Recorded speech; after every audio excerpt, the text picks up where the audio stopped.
ក្នុងតំបន់ដែលជាប់នៅក្នុងចំណាត់ថ្នាក់ទី5ដែលបានកាត់បន្ថយនៅភាពក្រីក្រលឿនជាងគេនៅលើសកលលោក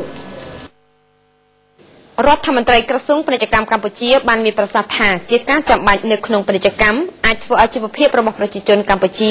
កាត់បន្ថយបាននូវភាពក្រីក្របានជាពិសេសសម័យសម្ដេចអគ្គមហាសេនាបតីតេជោហ៊ុនសែននាយករដ្ឋមន្ត្រីនៃព្រះរាជាណាចក្រកម្ពុជាគឺបានកាត់បន្ថយភាពក្រីក្ររបស់ប្រជាជននៅទូទាំងប្រទេសក្នុងរង្វង់10ឆ្នាំជាងដែលអាចកាត់បន្ថយនៅក្រោម 20%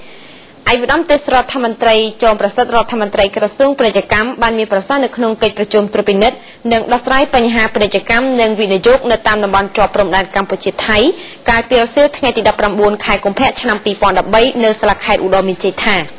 កម្ពុជាយើងអាចបានក្លាយជាប្រទេសក្នុងចំណាត់ថ្នាក់ទី5នៅលើសកលលោកដែលបានកាត់បន្ថយភាពក្រីក្រលឿនជាងគេដែលនេះគឺជាស្នាដៃដ៏ធំរបស់សម្ដេចតេជោហ៊ុនសែនហើយនេះក៏ជាចំណុចមួយដែលយើងត្រូវមានមោទនភាពដែរប៉ុន្តែយើងត្រូវយល់ថាសភាពការទាមទារឲ្យយើងត្រូវធ្វើថែមទៀតដើម្បីប្រជាពលរដ្ឋយើងចេញពីភាពក្រីក្រ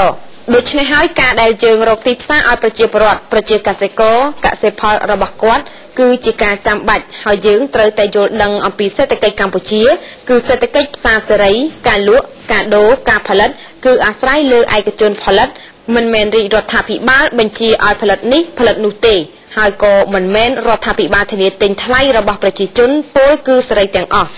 ឯកឧត្តមទេសរដ្ឋមន្ត្រីបានបញ្ជាក់ទៀតថាខេត្តឧត្តរមានជ័យមានសក្តានុពលច្រើនដែលជាខេត្តពៅមួយរបស់កម្ពុជាហើយខេត្តមួយនេះគឺជាខេត្តដែល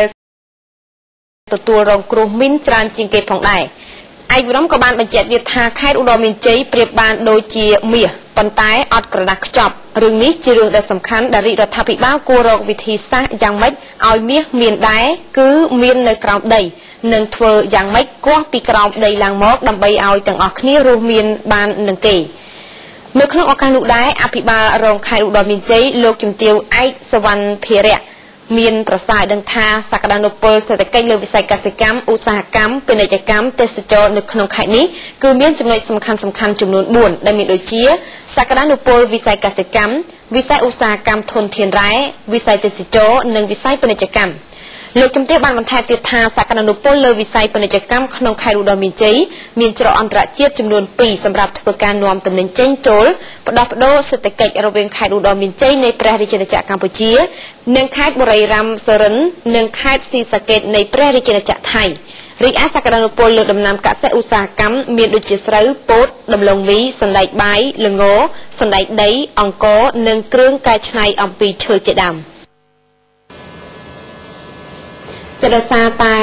ការងើបឡើងវិញនៃការសាងសង់នៅសំណង់អគារពាណិជ្ជកម្មក៏ដូចជាសំណង់ផ្សេងទៀតដូច្នេះហើយទៅកម្ពុជាយើងត្រូវតែពង្រឹងនៅវិស័យស្ថាបត្យកម្មនិងសំណង់ឲ្យកាន់តែរឹងមាំ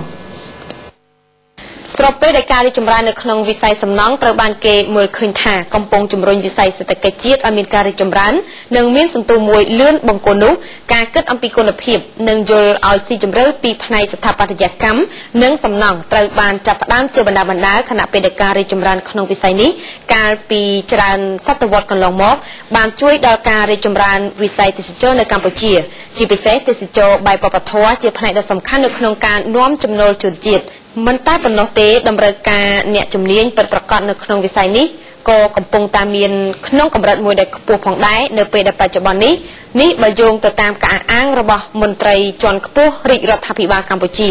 បើតាមការពន្យល់របស់ឯកឧត្តមភឿងសុភ័ណ្ឌរដ្ឋលេខាធិការក្រសួងរៀបចំដែនដីនគរពាណិជ្ជកម្មនិងសំណង់បានបញ្ជាក់ថា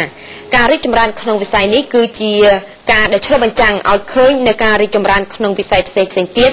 អ្វីត្បិតតែវិស័យនេះមានការពាក់ព័ន្ធយ៉ាងស្និទ្ធជាមួយវិស័យនានាឯកឧត្តមភឿងសុភ័ណ្ឌអ្នកជំនាញដែលទទួលបានការបណ្ដុះបណ្ដាលពីសាកលវិទ្យាល័យភូមិន្ទវិចិត្រសិល្បៈដែលមានចំនួនប្រមាណជាង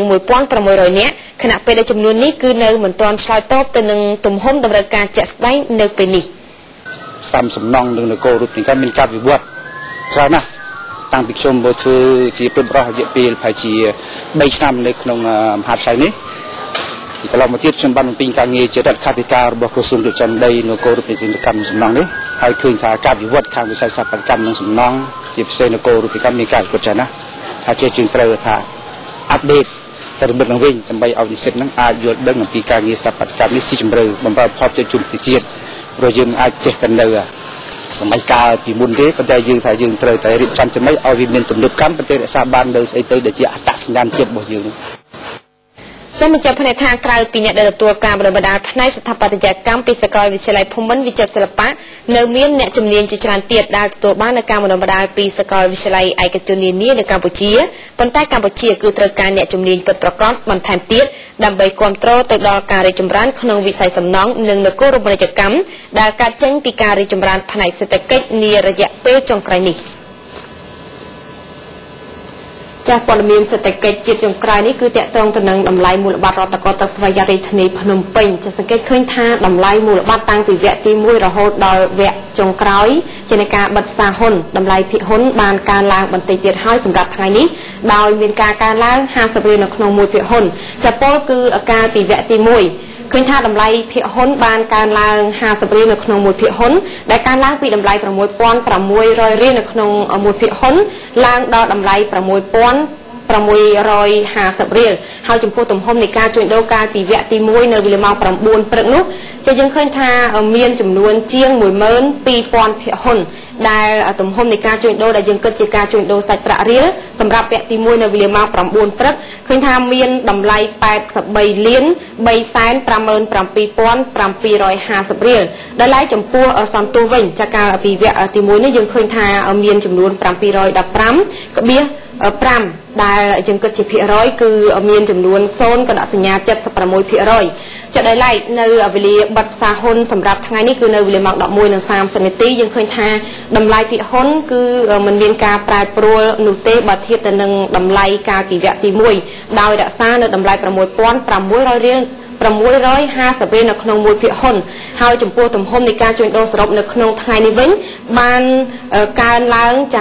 ងរហូតដល់ 18,122 ភាគហ៊ុនដែលយើងគិតជាការជួញដូរសាច់ប្រាក់រៀលគឺមានចំនួន 120 លាន 511,300 រៀលចាដែលនេះខ្ញុំសូមបញ្ជាក់ផងថាចាកាលពីម្សិលមិញនិងថ្ងៃនេះបើទោះបីជាតម្លៃនៅក្នុងថ្ងៃនេះមានការកើនឡើង50រៀលនៅក្នុងមួយភាគហ៊ុនក៏ពិតមែនក៏ប៉ុន្តែចំពោះទំហំនៃការជួញដូរចាស់សម្រាប់ថ្ងៃម្សិលមិញគឺមានចំនួនច្រើនជាងថ្ងៃនេះដោយកាលពីថ្ងៃម្សិលមិញវិញចាយើងឃើញថាទំហំនៃការជួញដូរសរុបគឺមានចំនួនជាង 40,000 ភាគហ៊ុនហើយការដែលទំហំនៃការជួញដូរគិតជាសាច់ប្រាក់កាលពីម្សិលមិញគឺមានរហូតដល់ចំនួន 296 លាន 839,800 រៀលដែលនេះគឺទំហំនៃការជួញដូរសម្រាប់ថ្ងៃនេះមានចំនួនតិចជាងថ្ងៃម្សិលមិញបើទោះបីជាតម្លៃមូលបត្រមានការកើនឡើង50រៀលក៏ដោយចឹងនេះខ្ញុំសូមបញ្ជាក់ថាតម្លៃមូលបត្រនៅក្នុងថ្ងៃនេះមានតម្លៃ 6,650 រៀលនៅក្នុងមួយភាគហ៊ុនមកវារំលឹកអ្នកមកទស្សនានៅព័ត៌មានសេដ្ឋកិច្ចអន្តរជាតិវិញម្ដងចាស់តកតទៅនឹងសង្គ្រាមរូបិយប័ណ្ណបានមកដល់ប្រទេសរុស្ស៊ីខណៈពេលដែលក្រុមមេដឹកនាំ G20 ជួបប្រជុំ